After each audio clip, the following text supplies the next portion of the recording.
L'été est là, il fait beau, il fait chaud.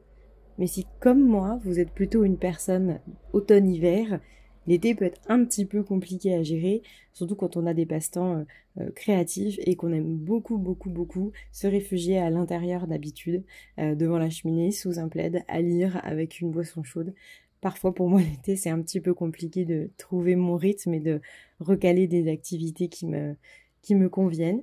Du coup, ce que je vous propose, c'est de vous présenter un petit peu tout ce que je fais comme activité cosy, même quand il fait 30 degrés. On commence bien entendu avec le journaling. Donc là, en ce moment, je suis dans le retour du Japon et donc je fais tout mon carnet de voyage avec les papiers que j'ai récupérés, etc. Les photos que j'ai imprimées et franchement, c'est vraiment super sympa à faire de se replonger comme ça dans le voyage. C'est hyper agréable et surtout de ne pas l'avoir fait au fur et à mesure là-bas. J'ai étiqueté ce que j'ai récupéré, etc. pour savoir un peu à quoi ça correspondait, parce que c'est sûr qu'une fois revenu, faut s'y retrouver dans les tickets de caisse, les papiers, etc. Et du coup, de le faire maintenant, j'ai vraiment le sentiment de repartir en voyage et surtout de savourer et de repenser à tout ça avec beaucoup, beaucoup de plaisir. Et je me rends vraiment compte de la chance que j'ai eue de faire ce voyage. Donc ça, c'est vraiment super, je trouve, de faire le carnet de voyage a posteriori. Donc ça, typiquement, quand il fait chaud, en général, moi je fais du journaling plutôt le soir. J'ouvre la fenêtre, je mets ma musique et là, je peux prendre un petit peu de temps pour moi. Je coupe, je colle, vraiment, je déconnecte complètement et c'est vrai que c'est super agréable. Là, le carnet de voyage s'y prête beaucoup, mais après, j'ai aussi hop, mon Bonichi qui commence à être un peu dodu à remplir. Lui, depuis le début de l'année, j'essaye de le remplir un petit peu régulièrement. Selon les jours, il y a plein de choses différentes. Il y a des petites notes, des scraps, il y a un peu de tout, mes croquis. Et ça, pour le moment, j'ai réussi à m'y tenir. Alors, j'ai la petite période du voyage au Japon où du coup c'est vide, mais je veux vraiment pouvoir m'y remettre et je pense que ça aussi, typiquement cet été, je vais pouvoir passer un petit peu plus de temps là-dessus. Et donc je suis vraiment contente de revenir sur mon Bonichi que je faisais quotidiennement.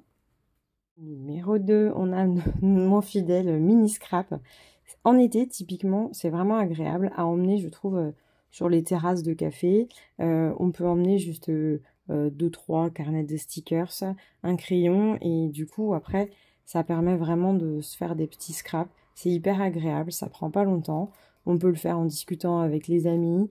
Je trouve que vraiment, ça se prête parfaitement à l'été. Et c'est vrai que moi, j'apprécie beaucoup changer de lieu pour faire un peu de scrapbooking. Et finalement, bah, le journaling à l'extérieur, je trouve que c'est vraiment agréable.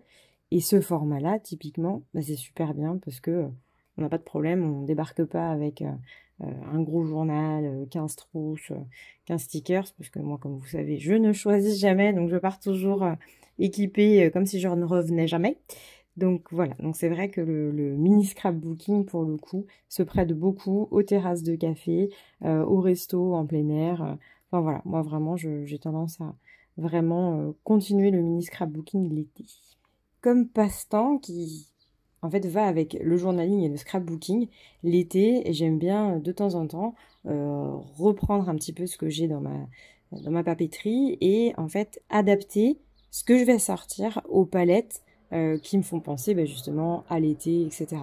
Et là, en ce moment, j'aime beaucoup le côté pastel bleu, on peut penser à la mer, etc. Ça rejoint un petit peu le journal que j'avais fait et d'ailleurs qui sera donc la suite de mon journal de voyage au Japon. J'aime beaucoup cette palette-là et je pense que cet été je vais rester là-dessus, ce qui me permettra d'avoir quelque chose un petit peu cohérent sur mes créations de l'été. Donc voilà, j'aime beaucoup ça. Et donc ça a été super agréable de me poser. Pareil, en général, je le fais le soir quand il fait un peu plus frais, et je fouille, ça me permet de redécouvrir un petit peu tout ce qui a été laissé en vrac pendant l'année, où c'est vrai que le rythme est parfois un petit peu plus soutenu, et ça a été super agréable de redécouvrir finalement pas mal de choses.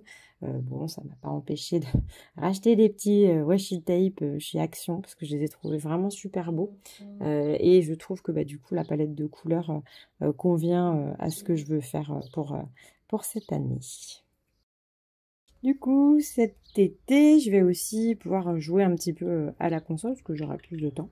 Et je me suis téléchargé My Sims et My Sims Kingdom. Je trouve que c'est vraiment les petits jeux tout simples, cosy, qui sont pas prises de tête.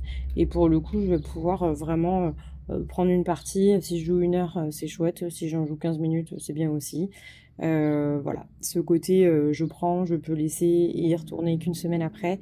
Ça convient parfaitement, je trouve, à l'été. Et en plus, le côté portable, je peux tant l'emmener en vacances avec moi que rester dans la maison ou dehors, si vraiment j'arrive à trouver un coin à l'ombre. Mais voilà, je trouve que c'est plutôt agréable et que ça s'y prête vraiment en été. Et pareil, bon, j'ai toujours ma, ma vieille console qui m'accompagne aussi, qui est vraiment chouette.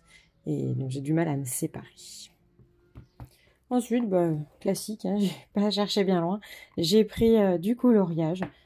J'ai pris des gros modèles exprès parce que ce que j'aimerais bien, c'est essayer justement de travailler un peu l'amélioration en fait de ces dessins de base. Une fois coloriés, j'aimerais voir si j'arrive à en faire quelque chose d'un peu plus travaillé, pimpé, etc.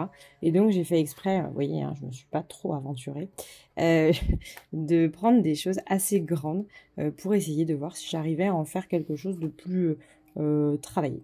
Voilà. Ensuite, évidemment, je vais lire parce que l'été, j'arrive à prendre un petit peu plus de temps et parfois je suis moins fatiguée et donc c'est vrai que j'ai tendance à lire plus facilement la journée que pendant l'année où je cours un petit peu partout. Le rythme est un tout petit peu moins soutenu puisque tout le monde est en vacances à la maison. Donc voilà, donc je pense que je vais essayer d'avancer sur One Piece. Moi, je suis rendue au tome 60, donc je sais que j'en ai encore plein derrière et ça, c'est trop bien. J'ai pas envie d'arriver trop à la fin parce qu'au moins, j'ai pas de problème, j'ai pas à attendre. Donc voilà, mais je pense quand même essayer d'avancer beaucoup cet été parce que là, en plus, c'est vraiment, je trouve, une des meilleurs passages pour le moment que j'ai lu. Après, il y a ce manga-là, j'en profite en fait pour vous le montrer, qui est vraiment très beau, qui parle ses tranches de vie. Et je l'ai trouvé vraiment hyper agréable à lire et en même temps très poétique, qui parle d'un sujet assez difficile qui est le suicide, mais qui est voilà, traité d'une façon entre guillemets vraiment optimiste. Et je trouve que ça a été une très belle découverte pour moi et du coup je voulais juste en profiter pour vous le montrer. Donc c'est l'auberge de la vie de Nozo Itoi. Ensuite, évidemment, je vais continuer un peu le dessin, le doodling. Mais là, au Japon, j'ai trouvé un livre qui est vraiment superbe, d'Evangélion, avec tous les croquis préparatoires. Et je trouve que c'est toujours super intéressant de voir comment en fait est travaillé le croquis et le dessin final, les mouvements, etc. Et c'est vrai que cet été, j'aimerais bien de temps en temps me prendre un petit peu de temps pour faire des croquis un petit peu plus euh, rapide, c'est un bien grand mot, parce que je vais mettre un petit peu plus de temps qu'eux, mais en gros des croquis un petit peu plus rapides, pas forcément terminés, mais pour essayer voilà, d'améliorer un petit peu mes compétences en dessin. Mais je suis pas non plus dans un objectif incroyable. L'idée c'est voilà sur 15-20 minutes essayer de faire quelques croquis, vraiment rester à ce stade-là, mais pour venir travailler l'observation, le mouvement, les proportions, etc.